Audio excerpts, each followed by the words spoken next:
The broken pot, the crack that defined him. In a quiet village where mornings arrived before hope, there lived a man who carried water for a living. Not wealth, not honor, just water. Every day before the sun rose, he lifted 2 clay pots onto a wooden pole and set out toward the river. One pot was smooth and whole, without a single flaw. The other was cracked, its surface lined with thin fractures that leaked water with every step. The villagers noticed. They always did. As the man passed, whispers followed him. Why does he still use that broken pot? He works twice as hard for half the result. If he were wiser, he would replace it. The man heard them, but he never answered. He simply walked on.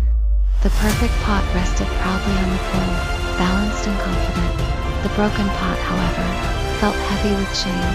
With every drop of water that slipped through its cracks, it felt like it was proving the villagers right.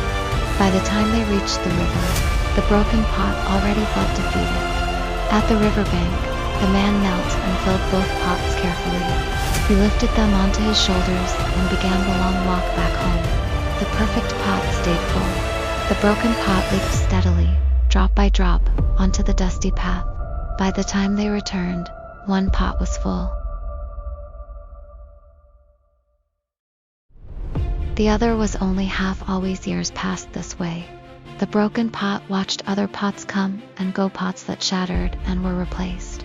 It lived in constant fear that one day it too would be discarded.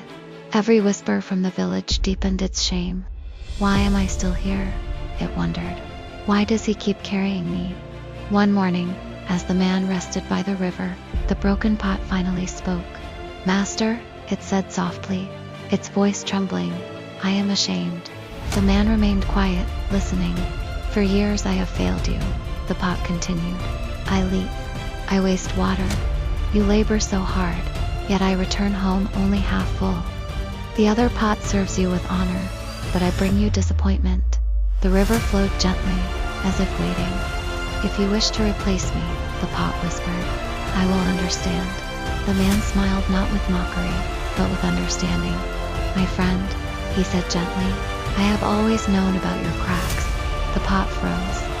I have seen every drop you lose, the man continued.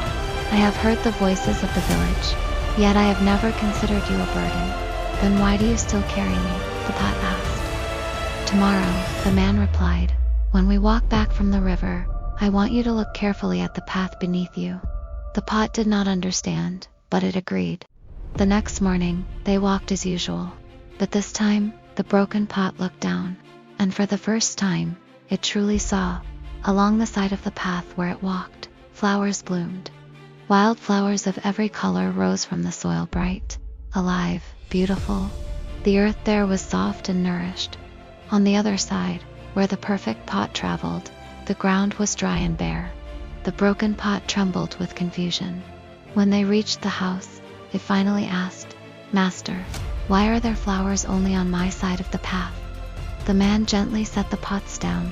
When I noticed your cracks, he said, I planted seeds along your side of the road. Every day, as you leaked water, you watered them. The broken pot fell silent. You thought your cracks made you useless, the man continued. But they are the reason life grew. Because of you, my home is filled with beauty. For the first time, the broken pot felt something other than shame. It felt purpose. Narrator soft, encouraging. Many of us walk through life believing our flaws disqualify us. We hide our cracks. We compare ourselves to others. We measure our worth by how much we seem to lose. But sometimes, it is through our broken places that life flows. What you see as weakness may be the very way your purpose reaches others. For episode 2, subscribe and comment episode 2.